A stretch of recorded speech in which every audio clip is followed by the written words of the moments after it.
विपक्षियों को कौरव नहीं बताया, बल्कि कौरव उनको बताया जिनकी दृष्टि धृतराष्ट्र की है। और धृतराष्ट्र की दृष्टि क्या थी? पुत्र मोह ही धृतराष्ट्र की दृष्टि थी। तो पुत्र मोह किसको है? शिवसेना के उद्धव ठाकरे जी को अपने पुत्र का मोह है, शरद पवार जी को अपनी पुत्री का मोह है, सोनिया गांधी जी को अपनी पुत्री का मोह है। सबको जब मोह अपने सत्ता अपने बेटे को देने का है, तो यही तो नाम कौरव है। और क्या है? कौरव नहीं चाहते कि न्याय किसी को दिया जाए, कौरव नहीं चाहते कि किसी को हक और अधिकार दिया जाए।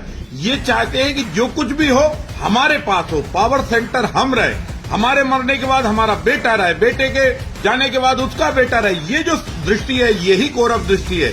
और एक दृष्टि पांडवों की ये है कि भैया रहने की जगह सबको दो, प्रधानमंत्री आवास सबको दो, पीने का पानी सबको दो, जो जिस योग है उस योग्य उसको काम दो। ये दृष्टि है, पांडव दृष्टि है। तो इसी दृष्टि के आधार पर हम लोग जो छोटा कार्यकर्ता हो, कहाँ पैदा हुआ है, उसकी जाति क्या है, ये ध्यान नहीं है। वो भारतीय जनता पार्टी का समाज हित में और गरीबों की सेवा करने वाला कार्यकर्ता है, वो भी बड़े पद पर चला जाता है। उसे माधव कृपा कहते हैं। ये माधव कृपा है।